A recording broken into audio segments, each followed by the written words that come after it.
Un des éléments principaux de votre PC, c'est bien évidemment le disque dur. Entre HDD, SSD SATA ou bien SSD NVMe, il y a beaucoup de choix. Et je vais vous parler de l'un d'entre eux.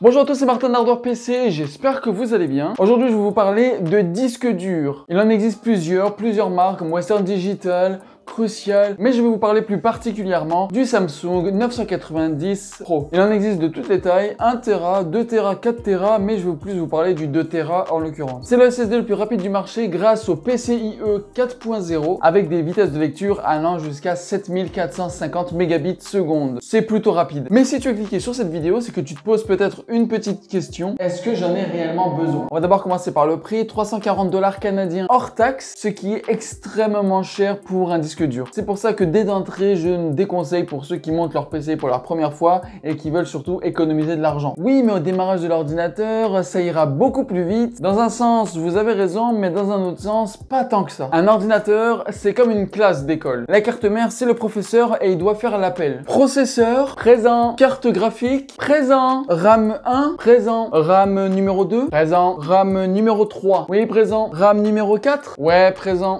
Disque dur, yes, présent. Water cooling, yes, présent, etc., etc. Donc même en ayant une plus grande vitesse, ça va pas changer grand chose car le processus reste le même. Autre chose qu'on peut se dire, c'est j'ai besoin de plus de stockage pour mes jeux par exemple. Et je te dis que ton jeu va pas non plus s'ouvrir plus rapidement. Ok, non, j'abuse, si. Probablement 1 voire 2 secondes plus rapide. 400 $ avec les taxes pour 1-2 secondes de gagner. Ouais, bof. Il existe des SSD qui sont 2 fois moins chers avec de très bonnes performances auxquelles vous ne verrez même pas la différence. Ce que je vous conseille, c'est des SSD allant minimum à 5000 mégabits seconde, comme la Silicon Power UD90 à 5000 mégabits seconde dans les environs de 140 $, ou alors la Lexar NQ790 en génération 4 avec 7000 mégabits seconde en lecture qui est dans les environs de 160 $, et les deux à 2 TB. Mais si le Samsung 990 n'apporte pas grand chose au PC, pourquoi est-ce qu'il existe? Pourquoi il est là? S'il existe, c'est bien pour une raison. En fait, oui, bien sûr. Ce qui caractérise un SSD, ça va être la vitesse d'écriture et la vitesse de lecture. Quand tu ouvres quelque chose, un dossier, un film, une musique,